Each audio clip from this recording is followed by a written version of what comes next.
Welcome back to the Balance Boldly podcast for ambitious women in business and a few brave men. I'm your host, Naketa Ren Thigpen. As always, excited to be here with you. Well, listen, today we are going to slow things down just a little bit because I want to go deeper. I want to talk to you and talk to someone who is all about deepening connection. We know how important intimacy here is over at the BBP. We are no strangers to it. And we want to make sure that we have room for the real conversation so that you can get every single tool out of this that you need and that you will I'm already offering your support for this podcast that you will share with someone in your ecosystem who could also benefit from it. Today, I want to welcome my new good friend, Bex Burton. She has been helping independent women attract and grow lasting love without sacrificing who they are and what they want out of life for many, many years. After painfully hitting the same walls in love for over a decade, Bex committed to the study and growth of lasting love. Today, she enjoys a deeply connected partnership of 11 years with the man of her dreams. I'm already excited about this. Bex inspires transformational experiences through movement, mindfulness, and compassionate behavioral exploration via live and online programs, a spectacle of dance and performances, and nature-immersive glamping retreats. I'm already knowing I'm checking up and signing up and coming because we love all things glamping. You want to make sure that you super slow down and deepen into your seat because this conversation is about to be juicy. Bex, welcome to the Balance Boldly podcast. How are you today? Oh my goodness, Naketa. Thank you so much for that introduction. I am feeling wonderful and blessed and so happy to be here. Hello, everybody listening. Thank you for tuning in. Yes, absolutely. Okay, you already got some juice going on multiple levels. Before we dive into the juicy, tell everyone what it is that's pulling you forth today. Like, what kind of work are you doing right now? Such a good question. The work that is pulling me forth today, that is so beautiful. As a love and relationship coach for the last 8 years, my work has gone through evolutions. Yeah. And the beauty of the pandemic times, if you will call it that, I've really gone a few steps deeper in my work. And today I can wholeheartedly say that I support independent women in creating deep connections with themselves. Yeah. Understanding their inner landscape, their feelings, their needs, their wants, their desires in really tangible ways. And that pertains to high achieving women, busy women, women who are on the go, always have something going on, have little time for themselves or downtime, have a certain perception of what downtime means. Come on. And also supporting these women attract and grow equal, healthy relationships, loving, lasting romantic partnerships. So that is through teaching them 5 pillars of adult relating, skillful communication, empathy and compassion, vulnerability, self-awareness, emotional intelligence, these softer skills, quote unquote, that we are not taught in school. We're very rarely taught unless we actively seek these things out. Yeah. And these are the things that get us stuck in interpersonal relationships, particularly romantic relationships. We often come up against our own, what I call our green growing edge of our skill sets, our, what we have in our knowledge base, in our experience. And there are times that we need outside input to get past that green growing edge, to grow that green growing edge wider and bigger and beyond, so that we have a greater capacity to connect with others. But not only that, but to maintain the relationships that we have. I mean, goodness knows, so frequently in these days, we experience ghosting and just a lack of closure in some of our relationships. And so, there's an exploration of what does it mean to mend? What does Yeah. it mean to come back to the same page and move beyond conflict? Right. So what's really pulling me forward today is really helping the independent woman specifically embrace interdependence, embrace community, embrace love, embrace partnership, embrace support, Yeah. connection. I feel that deeply. And of course, as a balance and relationship advisor, I vibe with all that you said. There's literally we could end the interview right here because I concur, ding, ding, right? And we can go.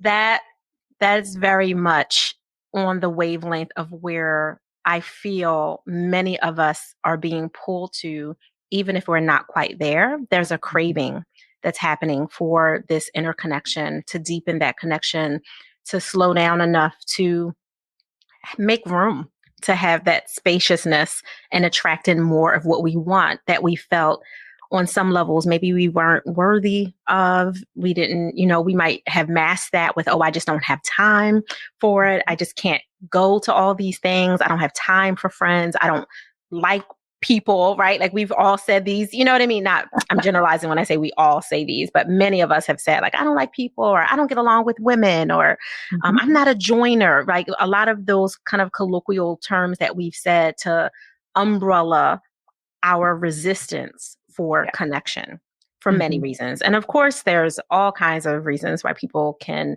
have detachment to these connections, traumatic histories, betrayal that they've had in friendships and relationships. Like you said, you hit something so pivotal, Bex, when you mentioned ghosting. Because that is something that's not talked about enough in the adult world. The kids of our generation, absolutely. They know it. They talk about it. They throw TikTok memes up on it, right? All of it. But it really does happen in platonic relationships as adults, between friends, as well as what you thought was a forever lover relationship many times, because people have minimal capacity to deal with potential conflict. They assume that it'll be a conflict in having that closure conversation that you mentioned earlier, that I know you're helping people have the tools to develop and support and strengthen themselves so they can acknowledge that not only do they need to have it, they want to have it. So they don't have the baggage of what ifs. What if I would have had that conversation? What if I could have just shared how I had been feeling? What if I could have just heard how the other person was feeling, so we could wrap it with a bow? We don't have to be BFFs or lovers after this, but at least we can, smooth it out and leave understood, even if we just understood that we agree to disagree. And that's a powerful aspect of what you're doing that definitely isn't done enough, especially in the relationship space, because people are not having those tougher conversations outside of, dare I say, the bedroom, connection and the sexual and emotional intimacy. They're not talking about conflict intimacy, which is ultimately what you're referencing. So I really appreciate that. And I have a feeling that you are going to have some experts talk about that at this amazing summit that is around the corner. Can you take just a couple of minutes and tease out a little bit of what people could expect there? Sure, I would love to. I am absolutely delighted to be curating this stellar collection of authorities, speakers, coaches, healers, doctors, authors, you name it, authorities in the love and relationship space. And they are speaking on various topics of much we've sort of touched on already, but self-love, mindfulness, self-care, to trauma, the nervous system, and how that impacts our adult relationships, attachment theory, dating skills, relationship skills. We have 28 speakers, and the event spans over 10 days. And each speaker has an offering, a gift, a free download to offer the audience.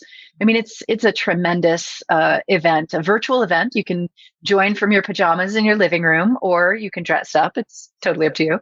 But yeah, it's born out of my own journey of struggle and strife in love and relationships. And again, it really speaks to the independent woman. We talk about the origins of independence, Mm-hmm. both the adaptive and maladaptive coping mechanisms that drive our independence. We talk about attachment theory and how, our early family systems influence the way that we connect with people in our adult relationships. Mm-hmm. And not only those pieces of knowledge, but also actionable tools, Yeah. practices, mindset shifts. Each speaker is offering at least one tangible takeaway that listeners can adopt into their daily practice right away. So Yeah. it's a really beautiful collection. I'm really proud of it. It's called Lasting Love at Your Level. Discover how independent women attract and grow equal healthy relationships. And we start on the summer solstice.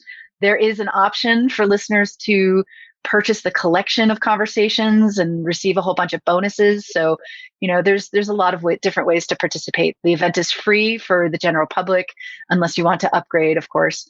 But it's really going to be a wonderful collection of knowledge, wisdom, brilliance, and a lot of fun. There's a lot of laughs. Yeah, I will say, having the honor of being one of your speakers for the summit, I can tell every one of you that's listening, this is no joke. Bex did not come to play. This is not full of a bunch of, pretend posturing, self-proclaimed experts that just signed up and said, sure, I'll be a speaker. She is doing and has done her vetting. That application was serious. Okay. With all of my credentials and expertise and certifications and all the things, I was like, whoa, mama, let me pull up my CV and make sure I can plug in this, right? Like she was not playing. And because of that, I can tell you, this is a room, a virtual room that you want to be in. If you cannot join all 10 days, put it on your calendar anyway, so that if nothing else, you want to get that collection that she said that you can sign up for at the end, so you can listen to it and participate when you are ready. I can already hear, oh my goodness, but I am an independent woman and I'm so busy and I don't have time and I would love to, but this is the problem. I don't have time. This is why people like Bex exist and summits are created. All summits are there to give you the variety that you need so you can tune in and tap into what not you want necessarily, but what you need. Because the wanting is usually stuff to keep you comfortable, to keep you in the same position that you were already in, playing small, not opening yourself up to the deeper connection, still staying in those colloquials of, I'm not a joiner, I don't do this, I don't need, I don't want, right? Like all the things. This gives you the opportunity to do the work at your pace. Of course, I'm sure Bex, I know I do, would love to have you there live because it's just magnificent. And it really does make most of the speakers just light up and just dive deeper in what they can share. But if you cannot, I encourage you two things. Share this episode with someone that you know needs it so they can hear it and make their own informed decision. And second, sign up. We'll have all the information at the end of this later. And you're right in the, what do you call it? The show notes. I couldn't think of what it's called. It'll be right in the show notes, but everything will be there. You don't have to write anything down. But those are the two asks that I have for you today, because I already know, as someone who has had, I can't even count, over 300 and some interviews just in the last 2 years alone, who have been a part of many, many big projects. She is not playing, and she did not come to play. She came to give you tools and information, and she worked extremely hard to do it. I wouldn't do it. It's a lot of work. I'll tell you that much. So Bex, I give you your flowers now, honey. Oh, thank you. A lot. You are doing it. And I am curious, if you dare share, what were some of the challenges that you were experiencing that made you feel like this space was necessary to create something around lasting love, specifically for the independent woman? Sure. Well, I may have mentioned, I mean, the inspiration for this series was really born out of my own journey and my own struggle in not necessarily attracting love, but like really nurturing and growing lasting love. Yeah. I'm blessed. I've never really struggled to get attention. however, as a maladaptive coping mechanism, was very much seeking attention as a former nightclub performer. Ooh, didn't know that part. Okay. Learning something new about Bex Burton. All Oh yeah, right. I used to dance in LED hula hoops and fire hula hoops and all kinds of Nice. other dangerous wonders. Um, but yeah, I mean, like I said, I would have not a lot of difficulty attracting attention, but I definitely struggled in relationships. Yeah. And, after 3 long term relationships that ended pretty much the exact same way over the course of a decade. And when I say the exact same way, I mean, I got to a point where I felt suffocated, trapped. My growth was stunted. I couldn't, this person was keeping me from expanding and living my full potential. Mm-hmm.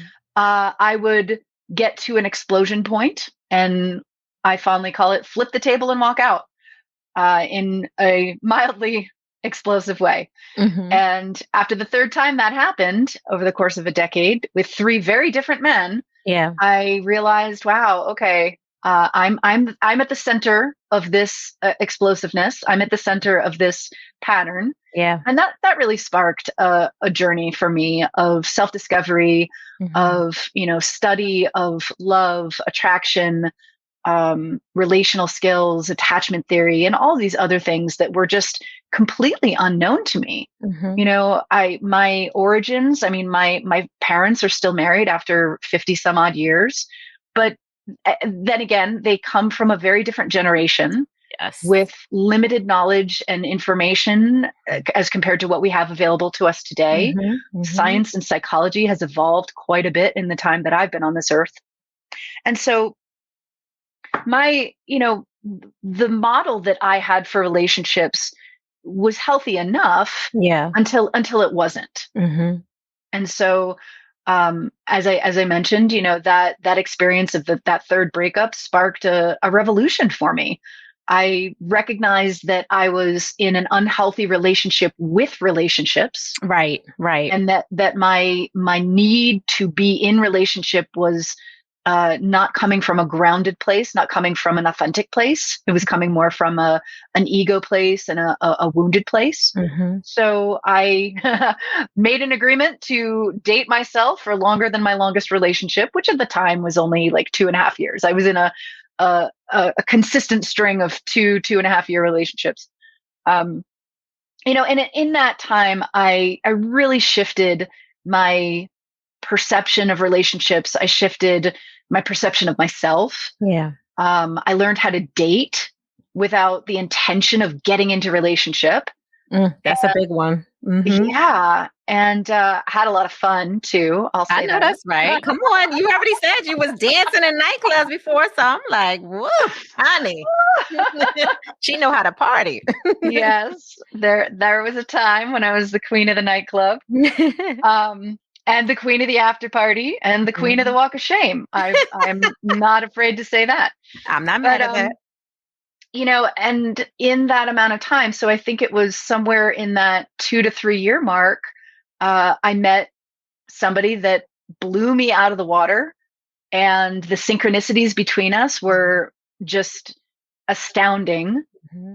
And for example, we met online on a online dating site, and very quickly realized that we were both dating online to get out of our social circle because we were both tired of dating people in our social circles. So we both figured we would try online dating. This was 11 years ago, on a whim. And we both realized that we were both online dating for the same reason. And then we realized that we actually shared the same social circle, and we had been dancing around each other for 6 years at the same parties and events in New York City. So when I talk about synchronicities, that's hilarious. Yeah, that's just one of the many. And so, of course, this man is now my husband. And when that all came to fruition, when the layers started peeling back of the synchronicities and the connection and, the commonalities that we share and the chemistry, the alignment between us, it was mind-boggling. Like I just, there was a part of me that knew that existed. Mm-hmm. But until we find it, it's like this mythical unicorn. I'm actually wearing a unicorn shirt, which is funny. Um, and I was just so inspired. I was like, everybody needs to know about this. Mhm. This stuff exists. Yeah, yeah. Um, and I just was so moved to shout it from the rooftops, and that began my coaching journey. And of course, it's evolved quite a bit since then. But it's been quite a journey. You know what I love about your story, your growth through Bex, is it's not full of fluffy, oh, I was just, hit with a few challenges in life, but now here I am, I'm successful and right. And, first that word just that people use Mm, to literally justify skipping over the most mhm. vulnerable parts of what they had to grow through. And the fact that you stripped it all down and I don't know what that was, 2 minutes, 3 minutes, you were able to get to the heart of it and share it. That in and of itself shows that you've done a lot of personal development and growth work. A Thank you. lot. And you guys can't see her, only I get the privilege of that right now. And she's smiling and able to talk right through it with power and without Mm, shame. And it's so clear that you are broken free from the traumatic aspects of it. You're healed from those pieces. They're still part of your lesson, they're part of your story, but just the fact that you're able to share it without the weight that's usually seen. And you know what I mean as a coach. I sure do. Right? That's very, it's not just powerful, it's palpable. And I commend Yeah. you for it because you are literally walking your talk and that Mm, matters. And that is an example of how you live fully by showing up as fully yourself in whatever part of the process you're in at the time. And you're clearly at the point in your life right now while we're in this conversation together where you're able to not only share what has happened, but you can expand yourself and invite people in to that healing with you. yeah, absolutely. Yeah. I mean, if we had a couple of days, I could tell more about the other dark nights of the soul. But because I found the person that I was choosing to commit to, that didn't necessarily mean that everything after that was cake and Of rainbows. In course. fact, it was less than a year when all of my personal and interrelational patterns started popping up, and his too. Mhm. And, we've been together 11 years now. And I mean, for many of those years, Yeah. we have been in the crucible together of, learning about our individual selves, learning Yeah. about each other, our triggers, our patterns, our wounds. And also, the the difficult task of self-regulation, the challenge of empathy and putting ourselves in the other person's shoes even Come when we're on. triggered. I Mhm. mean, it's I look at, I look at today, I look back on the volume of learnable skills, knowledge, wisdom, and things that I just did not know Mhm. coming into this relationship. Mhm. And, I was all like, I found my person. Woo! And yeah, but and I think that overall, for the listeners out there who are calling in their person, I think that one of the most important qualities, we want to match values, we want to make sure that we're looking at values and lifestyle and things like that. Mhm. But having a growth mindset, Yes. I've found, has been one of the key aspects in the longevity that I've experienced with my man. Um, because if either one of us had not believed in our own personal agency, that we can grow, that we can change, that we can Yes. heal, then we wouldn't be here today. That's There right. are so many times. I mean, I'm a little vulnerable admitting this, but like, there's so many times when both he and I were just like, that's it. I mean, we never say the D word, and we never Mhm. say that's it, but there's an Mhm. energetic, there's a, Yes. we take a little space after conflict, and Mhm. then there's like these real inner questions of like, is this worth it? Mhm. Do we keep going? Right. And but coming back to that growth mindset, there's always this belief that our connection is stronger than our conflict. Our connection and our understanding of each other, our love for each other, is bigger than the miscommunications, or, the the triggers, and the unskillful reactions to those triggers, and the downward spiral. I mean, those are all part of the process. But if Yeah. we don't believe that we can grow, change, or heal, then it's not worth it. And we have to, kind of move on from that partner, especially if they're not in that place of personal agency. Yeah, I agree with that. That's another one of those mic drop moments when you're like, okay, we could end right here, right? um, and it's so powerfully true. Like the healthiest and most vivacious relationships still have shit with them. Oh yeah. At the end of Yeah. the day. And SHIT for me is an acronym of storms, hurricanes, a few intervals, and then some tsunamis, because it really does, right? Life. And sometimes it's not just about the two people, that those two people came from other people and have other community and cultural connections that can also infiltrate into your relationship. And sometimes you're like, I love my wife, I love my man, but her mama is, his sister, right? Like sometimes those other things make things even more challenging. And in addition to their friendships and their own personal baggage and whatever their work lifestyle is and how they handle and process frustration, all of that can really aggravate tension that's already there if you're in the middle of a growth spurt. You know how when kids are like they're growing, so they're sleeping a lot, they're growing, so they got an attitude, they're growing, so right, the puberty's hitting. Like there's all these understandable reflections when we're talking about kids and teenagers, but our relationships do the same thing. We have growth spurts, and we go through puberty in our relationships where we're hormonal, and sometimes that hormone works and for the benefit of everyone involved. And sometimes it's, frustrating and leave me alone and shutting the door.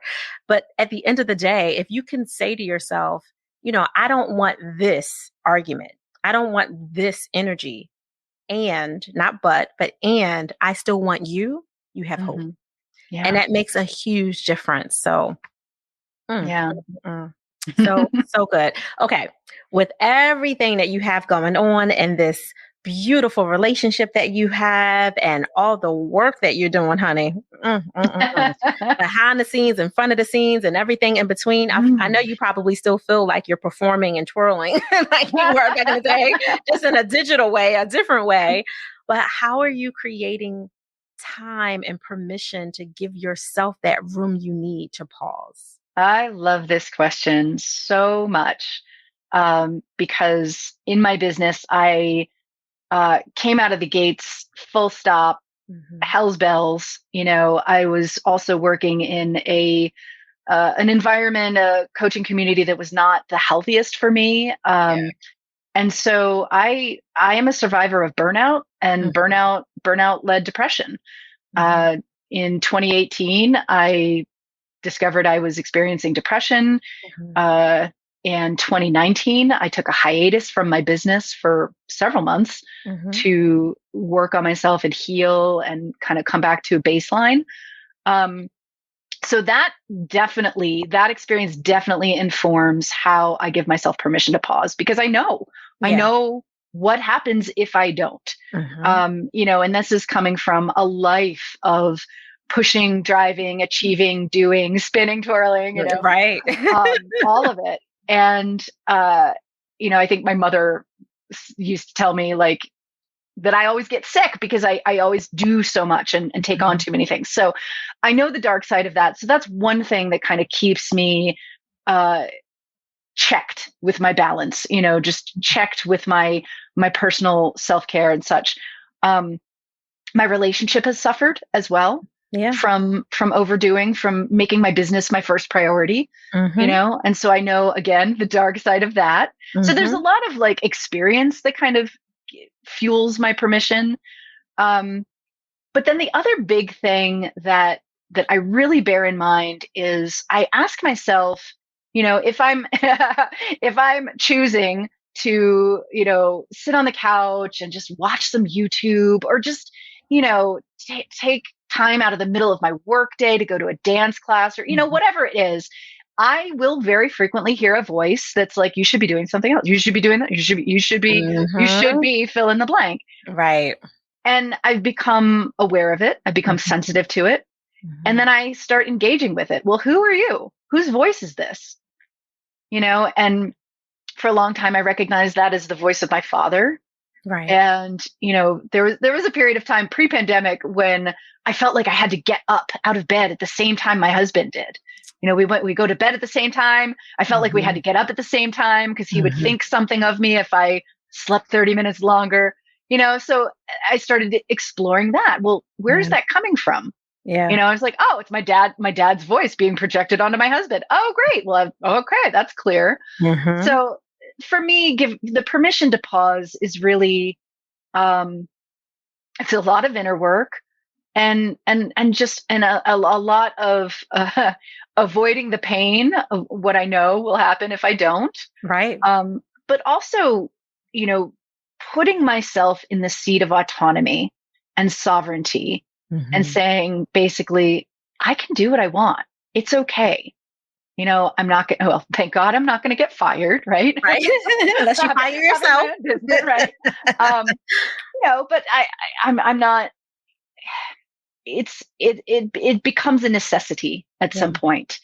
And I will add one more thing that, having come from a dance and movement background, I recognize the importance of joy and pleasure and Yes. play and how that fuels everything else that I'm doing in my life, in my business, in my relationship, in my creativity.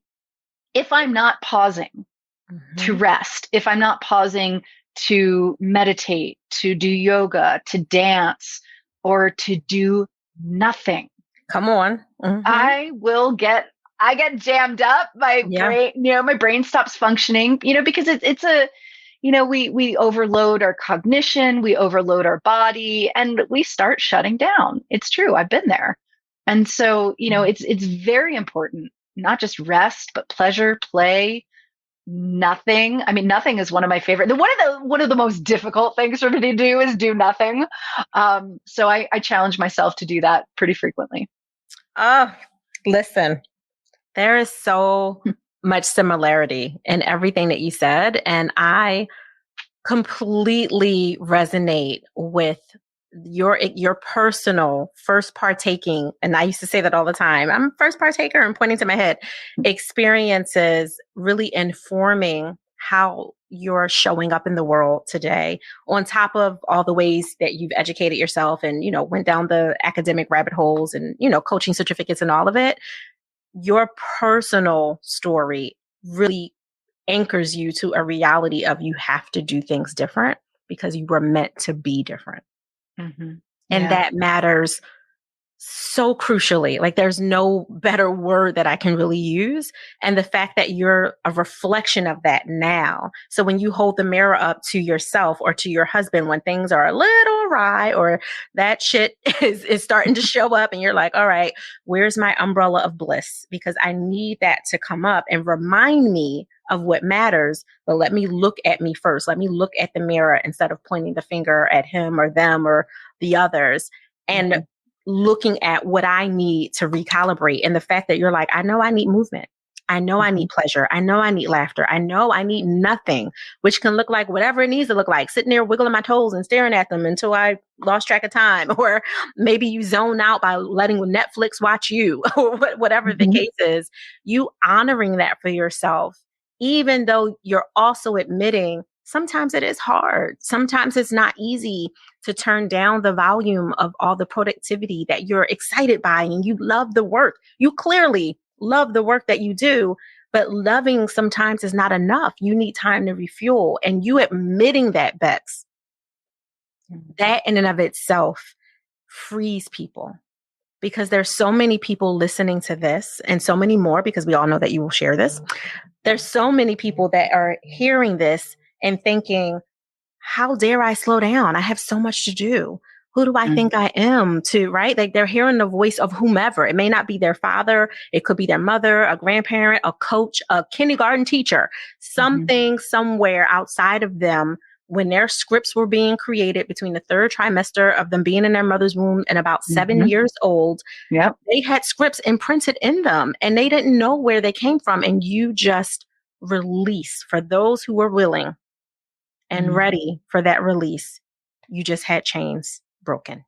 And I really appreciate and honor your vulnerability, your honesty, and the tools that you delivered just by sharing your truth. That was powerful.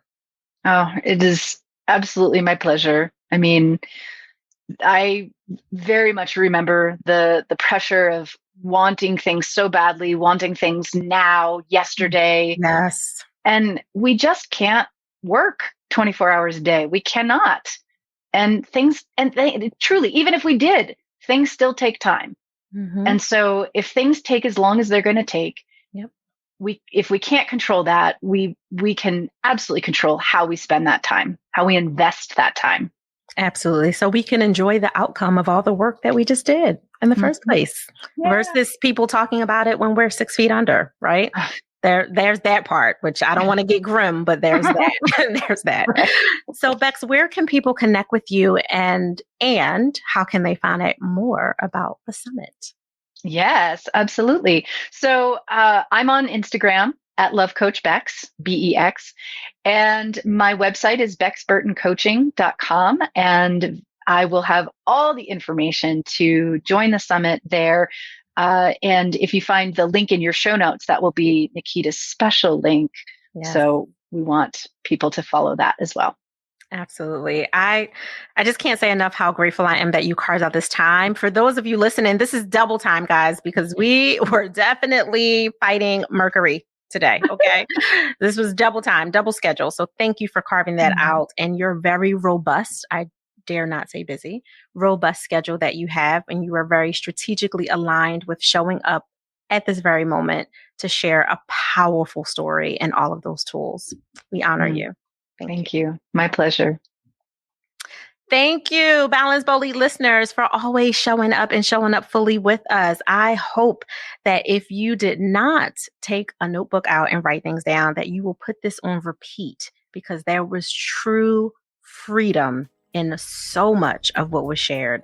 Listen to it when it's quiet. Even if you did take notes, listen to it again. Sometimes our brains literally, from a neuroscience perspective, if you've been following the BBP, you know I'm a nerd. Sometimes you need to hear things again so you can really retain what is necessary to do the rewiring and the recalibration and create those new habits. As always, I want you to do the same thing every week. Enjoy the balance of your day, but do it boldly.